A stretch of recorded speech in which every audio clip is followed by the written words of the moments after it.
Today we are going to discuss an important topic of political science, that is political obligation and its characteristics. Please listen carefully because this topic helps us understand the relationship between citizens and the state.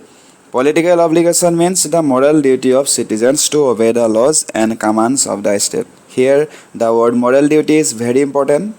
It means people do not follow laws only because they are afraid of punishment, but because they believe that obeying the state is the right thing to do. For example, when we follow traffic rules, when we pay taxes, or when we respect government laws, we are performing our political obligation. We do these things because we accept the authority of the government as legitimate. So political obligation explains why people obey the government and why they consider the authority of the state valid and acceptable. Key characteristics of political obligation.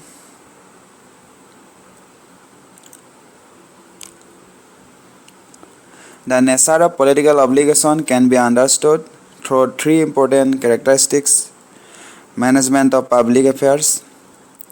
Governing a country is not an easy task. A nation has millions of people, different problems, and many responsibilities. Therefore, the management of public affairs requires cooperation between both the government and the citizens. Political obligation is not one-sided. Both sides have duties. Mutual responsibility. Citizens should not remain silent or careless about the public matters. A good citizen should take interest in government policies, elections, and public issues. At the same time, the government should also work honestly for the welfare of the people. Impact of decisions. Every government decision affects society. If the government takes a wrong decision, people may suffer. Therefore, political obligation demands honesty, integrity, and responsibility from both rulers and citizens. Goal of development. The ultimate aim of political obligation is the development of the nation and the welfare of society. Political legitimacy and effectiveness. Political obligation depends on how people see their government. If people trust the government and believe it is working properly, they willingly obey laws. Legitimacy. This means people believe that the government and its institutions have the right to rule. When people accept the authority of the government willingly, the government becomes legitimate.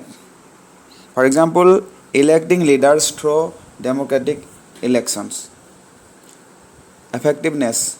This is the ability of the government to perform its duties properly, such as maintaining law and order and providing public services. If the government fails, people may lose trust.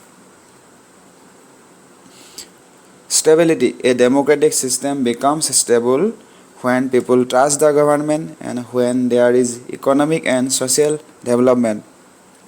Resistance to authority. Political obligation does not mean blind obedience. Citizens are not expected to obey every action of the government without questioning it. The right to scrutinize.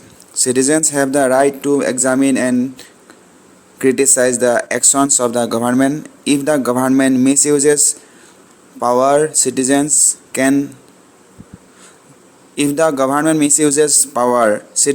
raise their voices through peaceful protests, discussions, media, or courts. Social well-being.